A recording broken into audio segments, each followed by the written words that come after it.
Welcome to the 531, where we debate a top 5 list on a particular subject, further discuss it down to a top 3, and then eventually settle on a top 1. Now after this beat, we'll get to today's subject.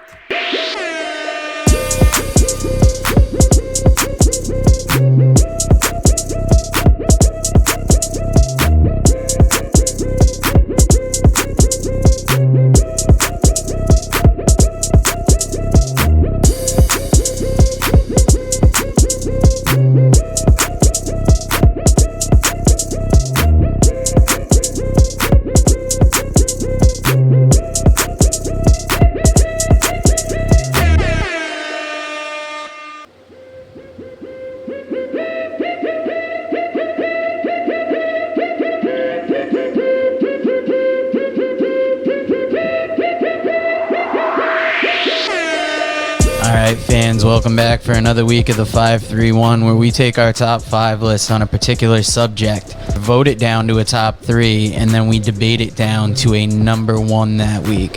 This week, since SummerSlam just passed, we are going to do the top 5 SummerSlams. But before we do that, we want to take a minute to thank our newest sponsor on the show, 482 Designs. That is FOUR, the numbers 82 Designs, 482 Designs. You can find them on Facebook by looking up FOUR 82 Designs, at FOUR 82 Designs on Instagram. And if you want to email them, go to FOUR82designs@gmail.com. Pretty soon, we're going to be rolling out some high-quality t-shirts and stickers that were just done by the sponsor. Please check them out for any of your screen printing needs. First off, it's light years better than our first run. Also, it survived the washer and dryer first run here so far. They look good, and they're good quality. Nice. And those stickers before Paco chewed them up were amazing. And luckily, we'll be getting some more in, hopefully, before we start selling them to fans. But that's just a quick little plug. That's FOUR 82 Designs. Now, Dave, top SummerSlams. First off, I didn't get to sit in with you and Pat and AJ, but kayfabe be damned, we actually watched it together, part of it that night. Everybody was exhausted. I think I made it a match after you left, like right after you left at the Dominic Mysterio match. I made it up for part of the Orton one, and then I went to bed. Yeah, that was ultimately, it sounded like most people's highlights anyway, was the Dominic Steph match, and I think that was due to really good storytelling. That match, I thought they did a good job. You know, the smoke and mirrors, obviously, Dominic's first match. But I thought that was the highlight of the show. It wasn't a bad show. Actually, you know, it was better expectations than I had for the pay-per-view. And it sounds like it was better than Raw, which I haven't seen yet, but heard things about. I don't watch much of the main roster stuff, so I surprisingly enjoyed it. I don't know if it would make it onto anybody's top 5 list. Like, for instance, Jesse from New Hampshire had 92, 98, 2000, 05, and 2010.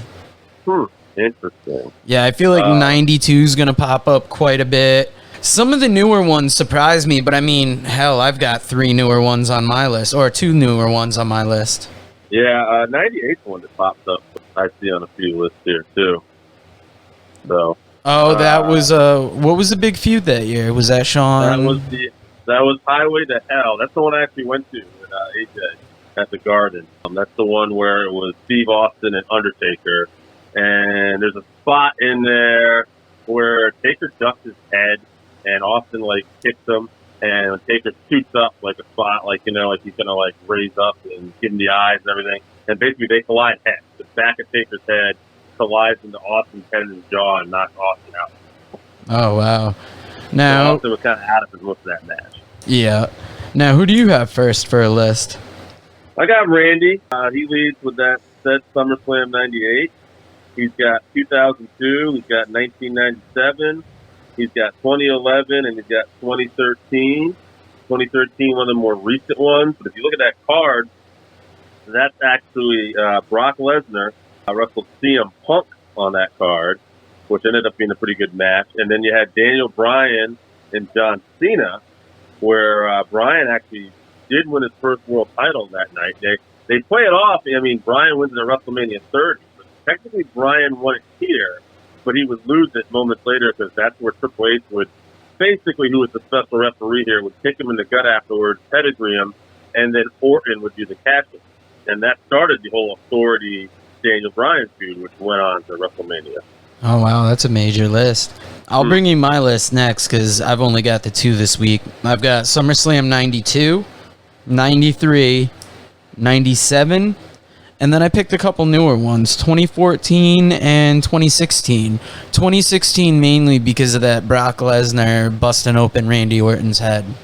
But overall, 14 and 16 were solid newer cards. I don't think I have to say much more about 92 or 93. I think the thing with the Lesnar busting up Orton's head is it was so legitimate looking that there was a air of uncertainty. It was like that was at a planned spot, which is ultimately like what you want, right? You want to put that level of doubt in the viewer's mind. Like, oh, that's supposed to happen. And I thought they did a good job. So much so, I believe that's the one where we heard the story afterwards that Jericho actually confronted Lesnar and wanted to know what was going on. And I think Lesnar was going up against the wall and it was quickly broken up. But, that happened. I got Mike Flynn, who's got SummerSlam 2002. He's got 92. Like I said, we're going to see that. He's got 97. 97 was at New Jersey. That's where Bret Hart actually won his 5th world title from The Undertaker. Shawn Michaels was the special referee there. He actually Bret spit on Michaels' face. Michaels goes to super kick him. He ducks, gets Taker. Bret makes the cover. Shawn reluctantly makes the count. And then you got the feud happening there. It set up basically the Undertaker, Shawn Michaels. It was like ground zero match followed by Taker and Michaels at Hell in a Cell. So a lot of legendary stuff kicked off with that. 2013 and 1998 roll out the rest of Mike Flynn. Nice. That is a solid list. And then we got our boy Scott from Voluntown, who's got SummerSlam 92. No surprise there. 2002, 91, 2000, and 98. Now, I think with 2000, now you've known Scott a long time, longer than I have. I've known him for a while too now. We're all friends. And I got to say, knowing him the way I do, SummerSlam 2000, he probably had that one because of the stink face match between the Cat and Terry. Scott, you dirty dog. I know what you did there. I want to point that out there. I got to stick up for Scott. I don't think that's the case, but who knows? Maybe he's. Do that. I thought you would do that. I was ready for that. So Scott, you can answer me when I see you. All right, I got Zach. He's got SummerSlam 98. 2001, he got the original 1988. 2002 and 2014. 2002 was an interesting one because that had Shawn Michaels coming back after 4 years to wrestle Triple H in a street fight, and that was an amazing match. That one I still remember. And that was also the one where Rock wrestled Brock, and that was Brock winning his first world title, and that's where the crowd turned on Rock halfway through that match.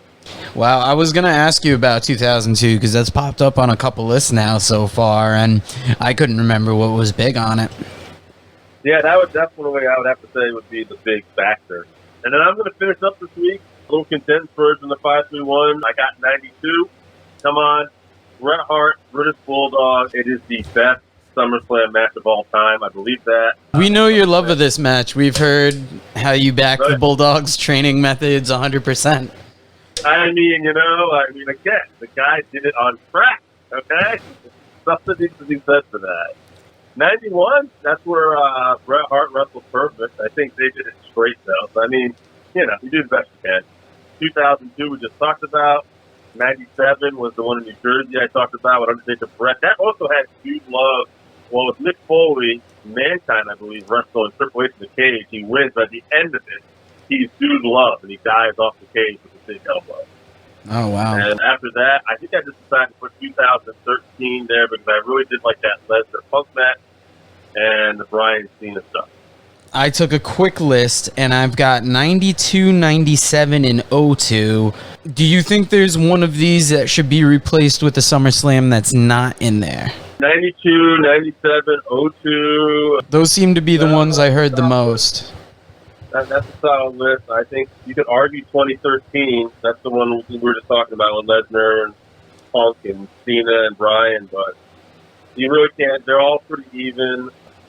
I think 92 is going to win this. Let's jump ahead here, but let's just put 13 as an honorable mention because it is a good one, but I mean, I don't know how you bounce 92, 97, and after what you told me about 02, that. Who's the first to go in this list?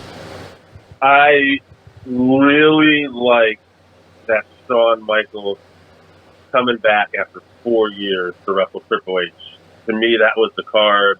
That was the show stealer on that card. Don't get me wrong. I mean, I'm sure a lot of people remember, Rock's first title run and the fans putting on Rock. But to me, I'm a big HBK fan.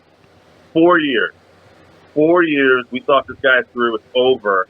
He came back and wrestled an amazing, amazing match. I don't know if it was 4 stars, 5 stars. We can look it up. But so are you trying to say that you want to bounce 1997 first? I'm going to bounce 97. I like 97, but I think 2002, which is based off the strength of those 2 matches we're talking about. I mean, I'll have to agree I'm going to have to watch 2002 later on today now just to see the hype. But, I mean, Hot crowd. It's going to be a tough call between 92 and 2002, I think, because I've got such fond memories of 92. And like you said, the Bulldog did it on crack. So he did it on crack, Joe. There needs to be something to say for that. That's my vote. At the end of the day, I don't know if the rest of that card honestly holds up.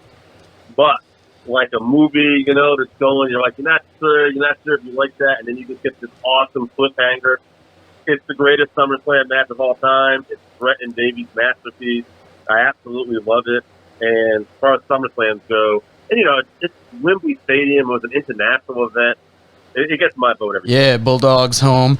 And Jesse will be happy because you hear the music. I mean, 92 wins, and Jesse said that not too often that he suggests something that actually ends up making it. Like, he almost feels like he's an underground fan. And Jesse, you picked right this week, bud.